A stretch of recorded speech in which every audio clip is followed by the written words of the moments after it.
So my name is Mathilde Marengo. I am coming from the Institute for Advanced Architecture of Catalonia, and I am going to present some of our work related to how we integrate research, education, and innovation, and develop what we call learning by living. Okay, let's forget this. Let's move forward. IAAC is IAAC is, as I was saying, quite a young institute. Actually, the institution is just over 20 years old. We are a private foundation, and we focus on research, education, and innovation. Not so much. It turns on and off. Is it okay if I talk without the microphone? Yeah. Okay. I know that's not ideal, but I will try. If you can't hear me, just raise your hands and I'll try and scream louder. Okay, so we are quite a young institution. We work at the intersection of education, innovation, and research. And our goal in some way is to give response to some of the challenges that we have in our urban environment. The institution was founded around this concept of advanced architecture, which considers spatial design as architecture, so not just looking at architecture as buildings, but rather architecture from materials to the planet, and understanding this as something that is related not just to the physical world, but also to the digital world. So we work intrinsically connected with technologies, not using technologies as the answer, but rather technologies as something that can empower us to do something we couldn't do without them. In order to do this, we have a series of different research labs. The Advanced Architecture Lab, the Fab Lab Barcelona, which was the first Fab Lab in the European Union. It's currently the biggest, and from which we coordinate the global Fab Lab programs. The Urban Sciences Lab, which is the lab that I direct. As Klaas was saying, I am an architect, but that has then gone on to work in urban planning. The Valdaura Self-Efficient Labs, and the Robotics Lab. So as I was saying, we work in the intersection of education, innovation, and research, and all of our activities are connected. And we do this from the planetary scale to the material scale, and intersecting the digital and the physical. So to take you through this, I'm going to take you through 3 parts of a presentation. Do you want me to hold it? No, it's okay. No, it's okay. The first part is going to look at biomaterials for architecture. So we're going to look at 3 different projects quickly. The first is related to creating guidelines for the implementation of biomaterials within the Latin American context. The second is the development of our postgraduate programs in 3D printing architecture, all of the work there, and so what does it mean to kind of build on research from the previous years and so on and so forth. And then the third one is the Tanzania's Hope Village, which has been developed together with Hassel. The second part will look at inclusive and connected ecologies, so from research on how we can implement tools in order to embed the needs of nature within design processes, to Reseating, which is a Creative Europe project where we developed a series of projects together with our students. Food Waste Futures, which was installed on Monday in the Festival des Architectures Vives in Montpellier, and Comida, which is a living green wall system. And then in the last part, if we have time, I'll take you through some of the more recent research that we're doing on embedding intersectional perspectives into urban planning, and then what that means for architectural elements within the urban environment. So let's go to the first part.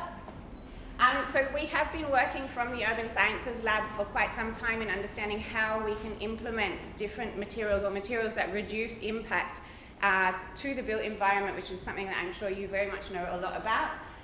Looking at how we can embed this into policy in different places around the world. So specifically, we have been working together with the Ibero-American Development Bank and the World Bank in order to create a series of policy documents that on one side analyze what is the current status in Latin America and the Caribbean, and on the other side develop a series of pathways or understandings of how we might be able to implement new materials or traditional materials back into social housing and public funded housing. So this is the first report that we developed, which was analyzing actually the status of biomaterials, looking at the entire Latin American context and understanding what is the material that could be potentially locally sourced and where. This engages with, on one side, an understanding of the potential materials, the specificity of the materials, but also understanding how the practice of architecture or the practice of implementing architecture in relation to social housing in this context would need to evolve in order to be able to embed these materials. Since then, for the past 2 years, we have been focusing specifically on the context of Ecuador, together with the World Bank and MIDUVI, which is the Ministry of Housing and Innovation in Ecuador, in order to be able to understand how we might be able to adopt these within the policies in Ecuador. So we've been looking at, for example, what are the real climatic zones. Ecuador had determined that there were 3 climatic zones, and we have in fact discovered that through climate change there are in fact 4 climatic zones, and so the housing structures that they have implemented need to in some way adapt to these changing conditions. So here we have in some way a sort of countrywide scale analysis, understanding what is the supply chain or what is the material supply chain that we could potentially count on in order to reduce the impact of this housing, and how that might be integrated through the collection of a series of case studies into the types of housing that they are implementing today. We have recently, just a couple of weeks ago, submitted this, where we look specifically, and this is on timber and earth constructions. What is the current supply chain within the context of Ecuador? What are the steps that they are taking in order to be able to implement this? And also how or which materials have been used within public or have been approved within building permits. And the ones highlighted in black are the natural-based materials. So we see that there is quite a large palette of materials, and the natural-based materials tend to be the ones that are used less. This is an analysis in terms of the policy that we can access in terms of public implemented housing in relation to the materials. So we see that there is a lot of room for improvement in the implementation of natural materials within construction, and here we've identified a series of critical aspects within these regulations that need to be in some way addressed in order to be able to amplify the implementation of bio and natural materials in architecture. So from our sides in IAAC, also within the intersection of education, research and innovation, we've been working for many, many years, since just before 2012, I would say, on understanding how we could potentially implement 3D printing into architecture. Our interest is to focus on natural materials and how we can scale that up in some way. And so in the robotics lab, which is led by my colleague Alexandre Dubas, we've been working on the intersection between the machine, the design and the material, and understanding how that might be able to help us get to something that looks like this. These are the last two,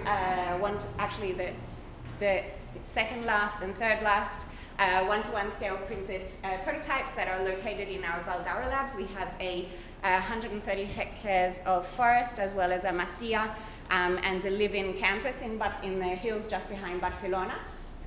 But to get you a little bit or to give you a little bit of context of what this means, 12 years ago we started looking at how we might be able to implement 3D printing into architecture. As I was saying, the focus is of course on natural materials, and so the first things that we were doing was actually understanding what is the material mix that we need to work with, what kind of characteristics does it have in terms of viscosity, how long does it take to dry, how that impacts the way in which we build, of course, because the drying time is important for the structure not to buckle.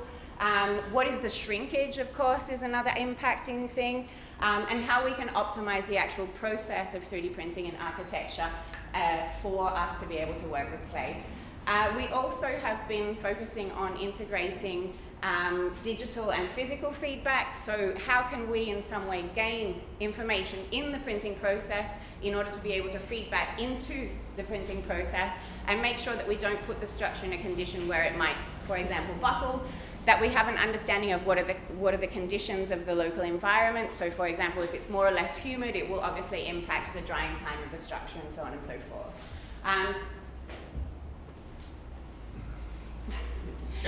We've also been working, of course, on the development of optimizing the design for 3D printing. That means on one side, how can we embed sort of structural properties into the actual path of the 3D printing, but also how can we ensure that the structures that we are 3D printing have, for example, climatic performance, can be adapted to the specific facade side that we're working on, and can allow sort of a thermal lag, which is one of the interests that we have in working with clay, particularly in a context like Barcelona. Of course, this all means something when we take it to the architectural scale. So one of the very important things that we're working on is in some way understanding how we can embed this into different urban environments. So we have a Gaudi inspiration, but we also have, for example, a Mediterranean house and other options, and understanding how we can embed this into the environment.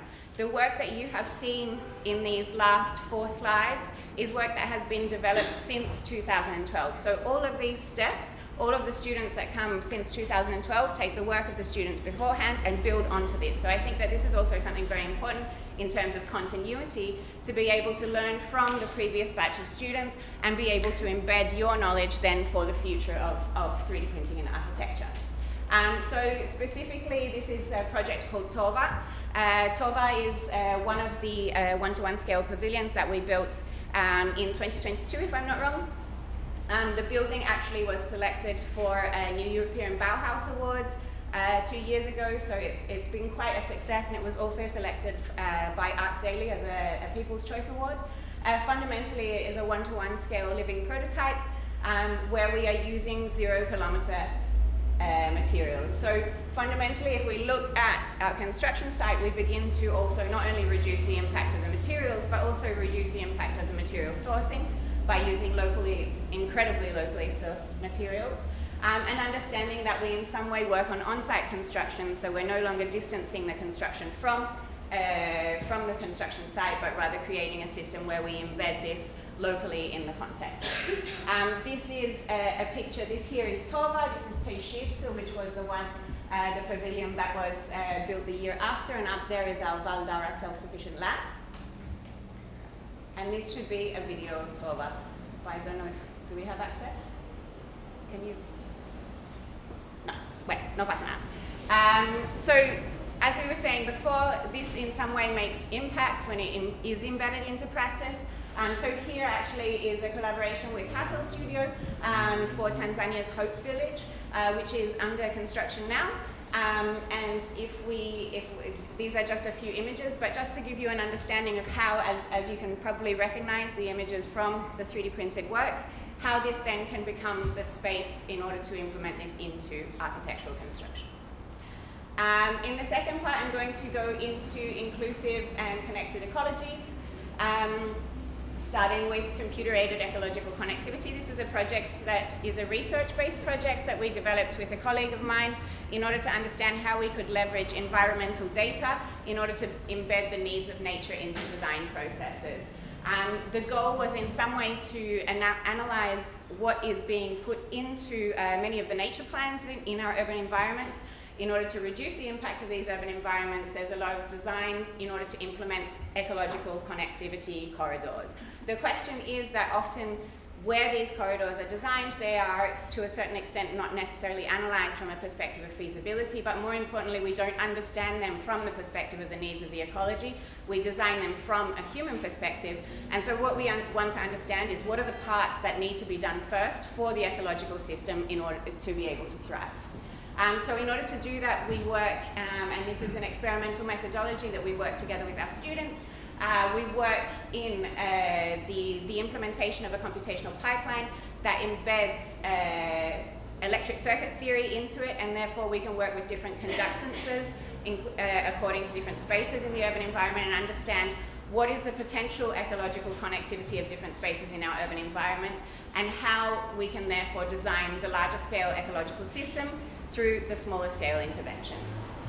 The pipeline basically puts together a series of inputs, patches and pockets, so green spaces within the urban environment or external to the urban environment, and embeds this with the road axis. We have an enhanced graph where we work on the physical morphology of the urban environment, and then from that we do a series of simulations. This is actually a map of Barcelona, which is very light, but basically in the green you can see the urban green pockets, in the red you can see the forest patches, and here what we do is we do a simulation. This is the coastline of Barcelona for you to have an understanding. This is the historical center of Barcelona, Parc de la Ciutadella, and the mountains behind Barcelona. The Valdara labs are located up here.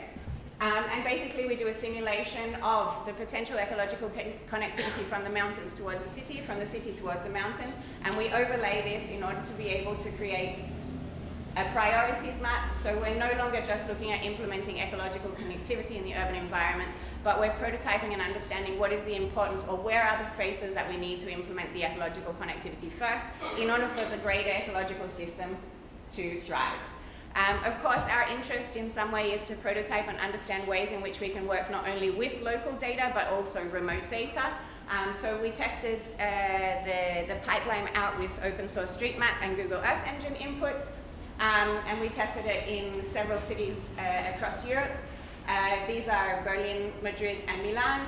And fundamentally what we see is that we can begin to identify spaces where we need to prioritize the implementation of ecological interventions and work in these spaces. So in order to sort of take that then downscale, we have been working in a project called Recitying, which is looking at reactivating underused spaces in different urban environments. Recitying is a Creative Europe funded project. So it's a project that intersects arts, community needs with urban goals. Specifically in the Recitying project, we are working in the agricultural park in Barcelona. It's a space that has been underused for many, many years. And what we've been looking at is in some way initiating a collaboration with the local community and through the implementation of our students, monitoring and understanding how this system grows, and then developing a series of materials.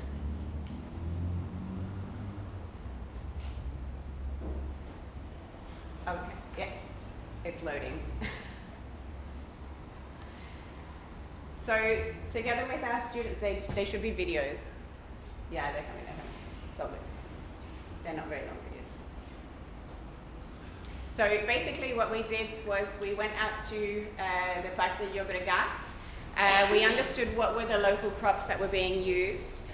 And we did a series of planting exercises together with the local farmers and our students. The goal is on one side to produce the materials that we want to work with in order to create biomaterials, so experimenting with different material formats in our students.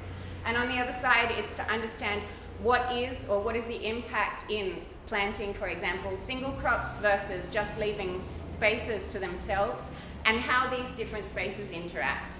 So you can jump forwards, yeah. So in order to be able to understand how the different spaces interact, we've been doing a series of monitoring. So we've been flying out drones and analyzing the images that we have, working with computer vision in order to be able to do that. And together with our students, we have been implementing a living system, which is within the Parc Agrário de Llobregat. Sorry.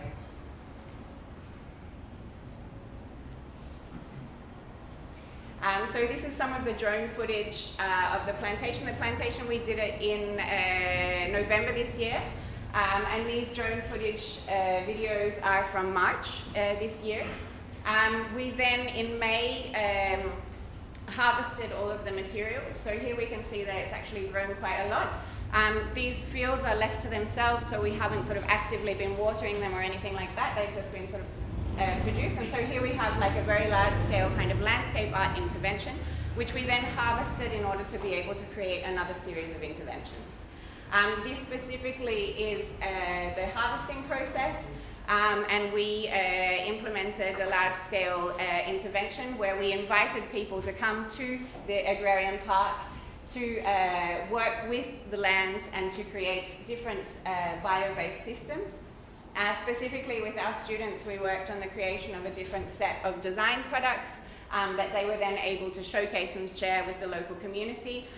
They also created a series of manuals for working with biomaterial-based products to share with the local community. And this has since been taken to Montpellier. So earlier this week, we implemented a smaller scale version of this installation. The coffee bags, or the recycled coffee bags, are filled with agricultural waste, which will then be donated to local jardins partagés. This here is a kind of a conceptual weaving of local Catalan basketry, and we occupied one of the spaces there. To understand a little bit how this can then in some way take on a permanent role in the urban environment, this here is a project called Comida, which was developed by the Advanced Architecture Lab. which is directed by Areti Marcopulo, and this project was specifically worked on by Chiara Farinea and Alexandre Dubor. And the goal of the project was that the City Council of Barcelona was looking for a series of interventions that could embed these ecological systems into the urban environment. So this is a co-designed 3D printed wall system. The wall system, as you could see in the previous slide, was initially sort of 3D printed in a different shape. So we did a series of co-design workshops that enabled us to develop this system here.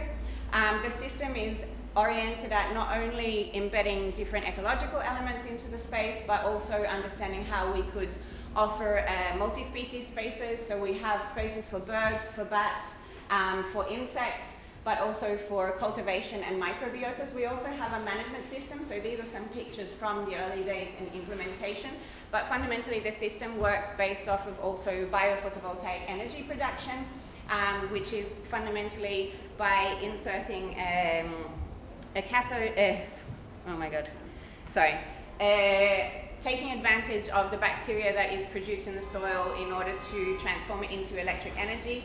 Basically, we are able to power small sensor systems that tell us the humidity of the soil. So the actual wall system, if you go to the next one, has this anode and cathode, which is working on the biophotovoltaic energy production system, and also comes with an app that gives us the humidity, temperature, and energy production of the system. The goal of the energy production is to initiate the water production system. Obviously, this creates a condition by which we can start to think about urban environment in a different way. So perhaps we can play this video. I don't know if it's going to work. No, it's 2 minutes, leave it. Or I don't know, maybe they want to see it. So this is a little bit of video on the project. So the project was implemented in Connect Art, which is a collective garden in Barcelona.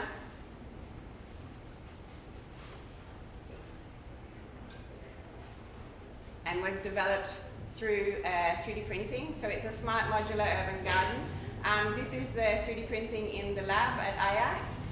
And basically we weren't printing necessarily layer by layer, but an oriented print. So as you can see here, these are the designs for the pots. The designs can be found on the website. And here we're looking at the clay printing. The clay was left unglazed in order to be more porous and accept microbiota.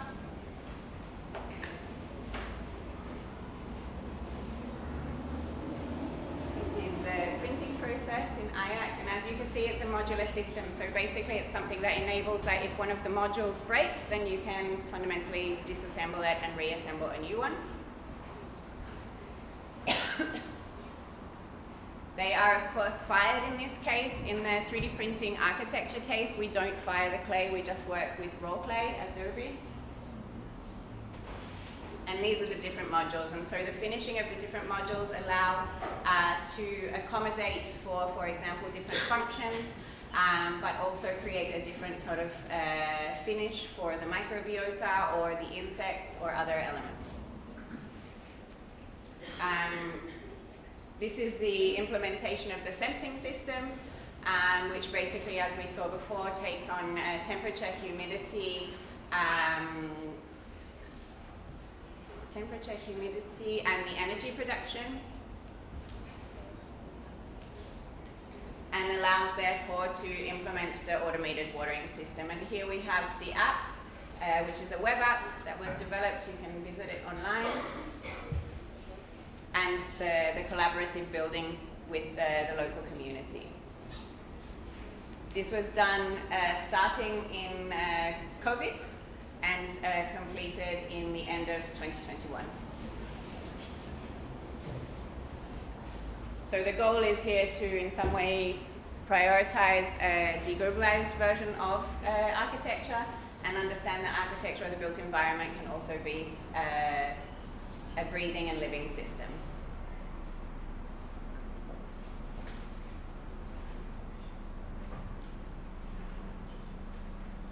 I think you have to click here.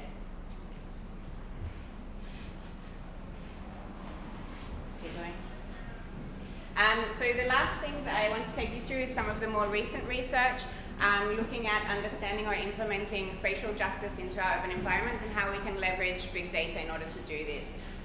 This here is some of the research that we've developed with our students, understanding that different people move in different ways through our urban environment. So how can we in some way embed the needs of different people into the way in which we design spaces? So for example, if you are a school age, young professional, caregiver or retiree, according to the time of life or the time of year, you might be more or less vulnerable in different spaces. So this means that in some way we need to question the way in which we often design spaces in a one-size-fits-all kind of scenario, and really understand who are the people using these different spaces and how can we embed spaces that accommodate the needs of all of these different people. So in that sense, we've been measuring a little bit the vulnerability in terms of, for example, in this case, we're studying in Barcelona the safety risk and the thermal risk according to the time of day, time of year, and time of life that you have. And of course, with computer-aided and data-driven processes, it becomes quite easy to embed these into our design processes. So here, basically in Barcelona, we determined a series of spaces that are both thermal and safety risk spaces, and therefore spaces that require or call for interventions. We recently won a competition from the government, the local city council of Barcelona, to create an inclusive climate refuge called Ombra Viva, which means living shade. And this is actually an adaptive timber structure that enables us to have shading, but also solar energy production, and a series of different functions that have been co-designed with the citizens. The modular system allows to kind of implement the system in different formations and embed a series of different functions, including data collection and data communication of what is the current conditions of the urban environment, as well as understanding the temperatures and how the actual modular element can adapt for you to inhabit it. We've actually just finished the collaborative design phase of this. The system will be implemented in the courtyard of the Faculty of Mathematics and Physics in Barcelona. So hopefully by September we will be able to build this shading system. And just to close, I think that in some way all of this helps us gain an understanding and engage actively with experimental processes in order to be able to, on one side, better understand our built environment, how we interact with it, who are the others that might interact with this built environment, and embed the needs of everyone, not as a collective needs, but rather as understanding of individual needs within the work that we do. And this means with working and understanding local materials to working and understanding the needs of local communities as individuals, not as collectives again. And with that, I'd like to thank you, and nada.